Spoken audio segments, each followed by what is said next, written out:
Anda masih bersama kami dalam Berita Sulawesi Tengah. Bagi Anda yang belum sempat bergabung, kembali kami sajikan 3 berita utama hari ini.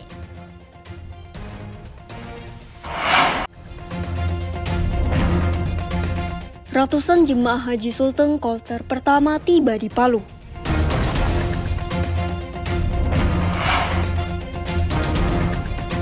Harga cabai dan bawang turun pasca Lebaran Idul Adha.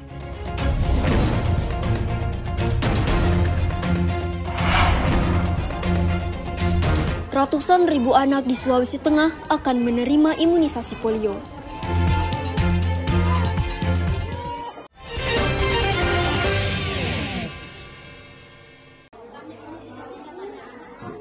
Pemerintah Provinsi Sulawesi Tengah berupaya melakukan pencegahan dan memutus penyebaran virus polio. Salah satunya dengan menetapkan anak yang menjadi sasaran penerima imunisasi polio. Langkah ini juga menyikapi penetapan status kejadian luar biasa dari pemerintah pusat atas temuan lumpuh layu di sejumlah wilayah Indonesia. Sasaran imunisasi polio untuk Sulawesi Tengah saat ini tercatat sebanyak 434.587 anak. Mereka tersebar di 13 kabupaten dan kota. Mereka akan diimunisasi bersamaan dengan pelaksanaan Pekan Imunisasi Nasional yang dimulai 23 Juli mendatang. Anak-anak akan diberikan imunisasi NOPV2 yang merupakan vaksin buatan dalam negeri. Imunisasi ini sendiri dilakukan sebanyak 2 putaran dengan sasaran usia 0 sampai 7 tahun. Kepala Bidang Pencegahan dan Pengendalian Penyakit Dinas Kesehatan Provinsi Sulawesi Tengah, Jumriyandi, mengatakan pemerintah daerah menargetnya capai imunisasi polio kali ini mencapai 95%. Vaksin yang kita berikan kepada anak-anak itu untuk nanti tanggal 23 Juli ini dan vaksin yang biasa kita berikan di Posyandu termasuk vaksin polio yang suntik itu harus sesuai dengan capaian, harus sesuai dengan target yang kita sudah ditentukan. Program imunisasi rutin saat ini telah mewajibkan pemberian imunisasi BOPV, polio tetes sebanyak 4 dosis dan imunisasi IPV sebanyak 2 dosis. Masyarakat dihimbau turut aktif mendukung pencegahan lumpuh layu akibat virus polio tersebut dengan mengikuti program imunisasi polio kali ini. Syahrul Cahya dari Palu melaporkan.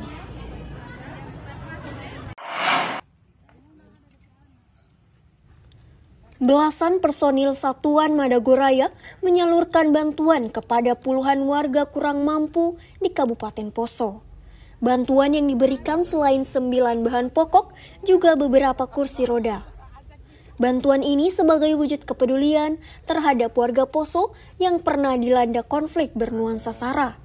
Penyaluran bantuan sembako tersebut menyasar warga yang berada di kawasan terbuka hijau, Taman Pengajian Al-Quran, dan rumah warga Kota Poso. Selain itu, sejumlah penyandang disabilitas juga mendapatkan bantuan kursi roda. Sejumlah warga menyambut baik bantuan yang diberikan polisi tersebut, apalagi di saat sejumlah kebutuhan pokok mengalami kenaikan. Melani, warga Kelurahan Kayamanya, Kota Poso, menyampaikan terima kasihnya atas bantuan sembako tersebut. Setidaknya, bantuan tersebut meringankan beban kebutuhannya selama ini. Kami atas nama warga masyarakat RT 15 mengucapkan banyak terima kasih atas bantuan penyandang cacat berupa kursi roda dari Bapak Kaops. Kepada Bapak kami ucapkan banyak terima kasih. Komandan Operasi Satuan Tugas Madagoraya, Komisaris Besar Polisi Boy Samola mengatakan pemberian bantuan tersebut merupakan bentuk kepedulian dan komitmen kuat polisi dalam menjalin hubungan yang erat dengan masyarakat.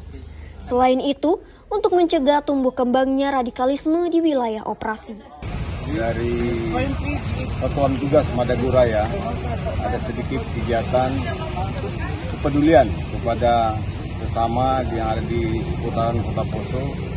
Kami memberikan sedikit bantuan dalam berupa paket sembako maupun kursi roda. Satuan Tugas Madagoraya terus berupaya menjaga situasi Kamtipmas yang aman dan damai di wilayah operasi Poso. pasca tertangkapnya seluruh daftar pencarian orang kasus terorisme, situasi wilayah Poso semakin kondusif. Syamsuddin Tobone melaporkan dari Kabupaten Poso.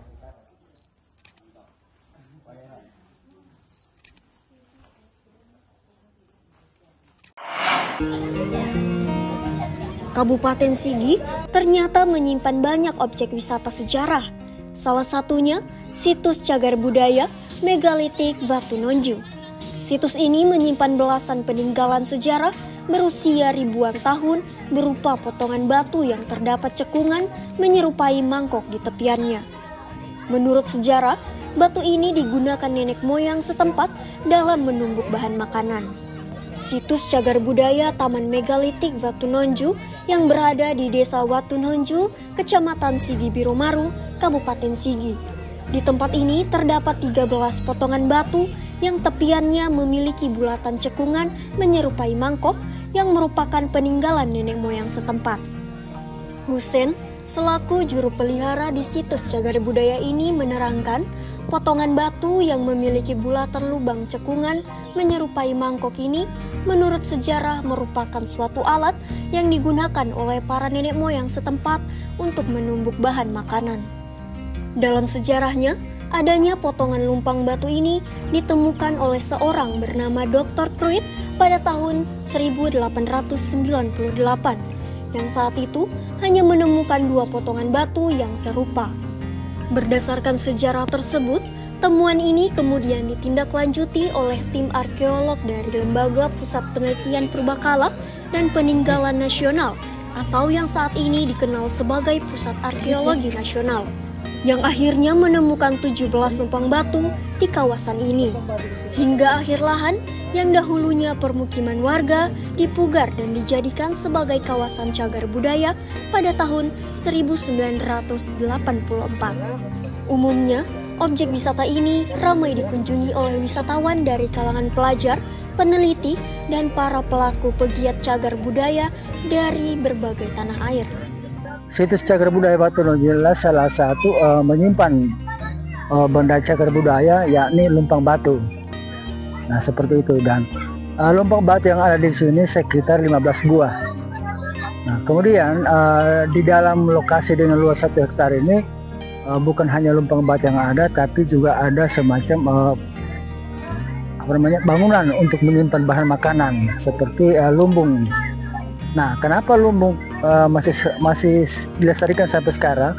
Karena lumbung ini dulunya adalah salah satu tempat sisi kehidupan di manusia dulu untuk menyimpan salah satu bahan makanan.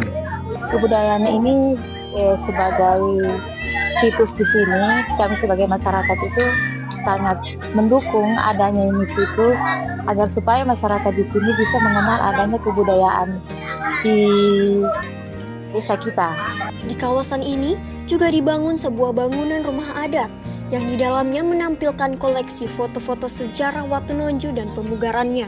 Warga berharap kawasan objek wisata sejarah ini dapat terus dijaga dan dilestarikan, serta pemerintah terkait dapat terus meningkatkan penataan serta fasilitas pendukung guna meningkatkan minat para wisatawan. Julianus K. melaporkan dari Kabupaten Sigi. Informasi tadi sekaligus nutup jumpa kita dalam Berita Sulawesi Tengah. Atas nama rekan kerja yang bertugas, saya Della Rizka mengucapkan terima kasih atas kebersamaan Anda. Selamat beraktivitas dan sampai jumpa. Songgom Powasi, Tabe.